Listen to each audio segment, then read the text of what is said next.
নাহমাদুহু ওয়া নুসাল্লি আলা রাসূলিল কারীম আম্মা বাদ ফাউযু বিল্লাহি মিনাশ শাইতানির রাজিম বিসমিল্লাহির রহমানির রহিম। বন্ধুগণ, আমি সাধক মোস্তাক মনির, বাংলাদেশ। আমি আজকে আপনাদের সম্মুখে ইমান এবং একিন সম্পর্কিত একটি অত্যন্ত জরুরি বিষয় নিয়ে আলোচনা করব এবং এর মধ্যেকার অনেক নিগুড় যে তথ্য দর্শন রয়েছে এই বিষয়ে আমি আলোচনা করব এবং একটি সংক্ষিপ্ত আলোচনা অবতারণা করব। আশা করি আপনারা আমার এই আলোচনা থেকে নিগুড় তথ্য এবং দর্শন লাভ করতে সক্ষম হবেন। তাহলে আসুন ভিডিওটি শুরু করা যাক। ইমান এবং একিন কি? ইমান অর্থ হলো বিশ্বাস, বা একিন শব্দের অর্থ বিশ্বাস। কার প্রতি বিশ্বাস? মহান আল্লাহ রাব্বুল আলামিনের প্রতি বিশ্বাস, অর্থাৎ যিনি এই বিশ্ব ব্রহ্মাণ্ডকে সৃষ্টি করেছেন এবং আমাদেরকে সৃষ্টি করেছেন, 18,000 মাখলুককে সৃষ্টি করেছেন এবং সারা বিশ্ব ব্রহ্মাণ্ডে যা কিছু আছে, চন্দ্র, সূর্য, গ্রহ, নক্ষত্র, ব্ল্যাক হোল এবং আরও আমাদের জানা অজানা অসংখ্য জীব, প্রাণী এবং সম্পদ এবং অজানা সৃষ্টি এই বিশ্ব ব্রহ্মাণ্ডে মহাশূন্যে যারা চলে বেড়াচ্ছে, এই সব কিছুর যিনি একচ্ছত্র মালিক এবং অধিপতি এবং যিনি সৃষ্টিকর্তা এবং পালনকর্তা, তিনি হলেন আমাদের সেই মহান রাব্বুল আলামিন। সেই মহান রাব্বুল আলামিনের প্রতি বিশ্বাস স্থাপন করার নামই হলো ইমান বা একিন।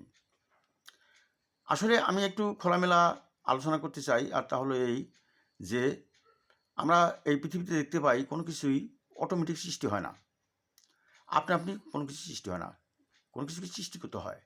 আমাদের চেয়ার, টেবিল, এই যে মোবাইলে আমরা কথা বলতেছি, এই সমস্ত কিছুই তো মানুষের সৃষ্টি করেছেন। এবং এই মানুষের সৃষ্টি করেছেন কার দেওয়া জ্ঞান দিয়ে? মহান আল্লাহ রাব্বুল আলামিন আমাদেরকে সৃষ্টি করেছেন, আমাদের মেধাকে সৃষ্টি করেছেন, আমাদের ব্রেনকে সৃষ্টি করেছেন।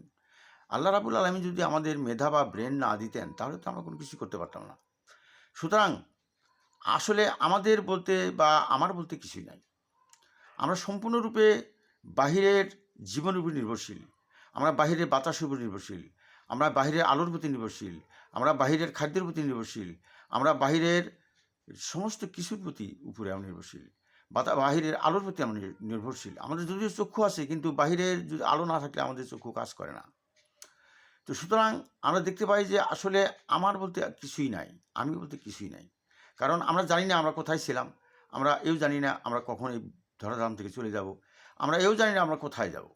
সুতরাং আমাদের যে যুক্তি, আমাদের যে বুদ্ধি, আমাদের যে প্রজ্ঞা, আমাদের যে মেধা, আমাদের যে মনন, এগুলো যদি আমরা রিসার্চ করি, আমরা যদি যাচাই বাছাই করি, আমরা যদি চিন্তা করি, তাহলে অবশ্যই একজন সৃষ্টিকর্তা থাকার অবশ্যম্ভাবী বিশ্বাস করতে হবে সবাইকে। এবং এই বিশ্বাসের নামই হলো ইমান বা একিন।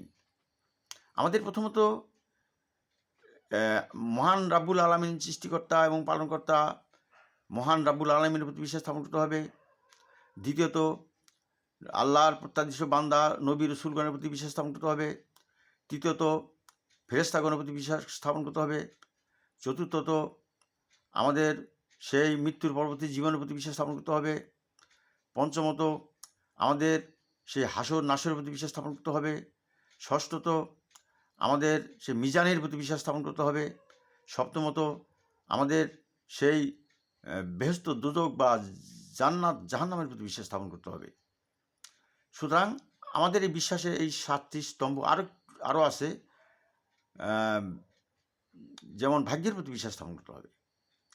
সুতরাং এই যে বিশ্বাসের স্তরসমূহ রয়েছে, এই সমস্ত স্তরসমূহের প্রতি বিশ্বাস স্থাপন করতে হবে।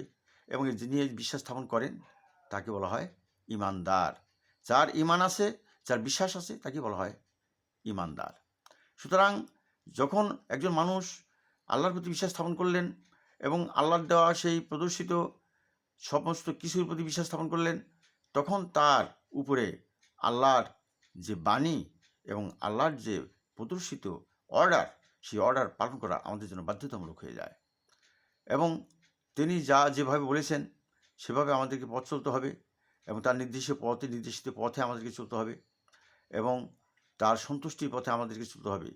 সুতরাং আসলে আমার বলতে কিছুই নাই, সব কিছু মহান আল্লাহ রাব্বুল আলামিন যাকে যেভাবে চালাচ্ছেন তিনি সেভাবে চলছেন। মহান আল্লাহ রাব্বুল আলামিন তিনি বলেছেন, হে শয়তান, তুই আমার বান্দাগণকে সম্মুখ থেকে, পিছন থেকে, ডান থেকে, বাম থেকে পাকড়াও কর এবং তাদেরকে বিভ্রান্ত কর এবং তাদেরকে কুপথে পরিচালিত কর, কিন্তু আমার বিশিষ্ট বান্দাগণকে কোনো ক্রমেই বিভ্রান্ত করতে পারবি না। সুতরাং আল্লাহ রাব্বুল আলামিন আমাদেরকে পরিচালনা করছেন এবং আমাদেরকে আল্লাহর রাব্বুল আলামিনের প্রতি সেই শুভ সত্তা, সেই মহান পবিত্র আল্লাহ রাব্বুল আলামিনের বিশ্বাস স্থাপন করতে হবে। তাহলে সেই বিতাড়িত শয়তানও আমাদেরকে কিছুই করতে পারবে না। তো সুতরাং আমাদের অবশ্যই যে সর্বপ্রথম যে কাজটি করতে হবে সে হলো আমাদেরকে ঈমান আনতে হবে এবং আমাদেরকে ইয়াকিন আনতে হবে। এবং এই ঈমান হলো আখেরের পুঁজি। এবং এই ঈমান যিনি আনয়ন করলেন তিনি জান্নাতি হয়ে গেলেন, বলেন সুবহানাল্লাহ। আর ঈমান আনয়ন করার পরে যিনি আমল করলেন তিনি জান্নাতের সমস্ত নিয়ামতকে তিনি লাভ করলেন, বলেন সুবহানাল্লাহ। সুতরাং ঈমান হলো আখেরের পুঁজি। আর ঈমান আনার পরপরই যে বিষয়টি আমাদের উপরে অবধারিত, বাধ্যতামূলক আমাদের উপর বর্তায়, আর সেটি হলো ঈমানের আলোকে আমাদেরকে আমল করতে হবে। আমল হলো কাজ, অর্থাৎ আমাদেরকে কী কাজ করতে হবে?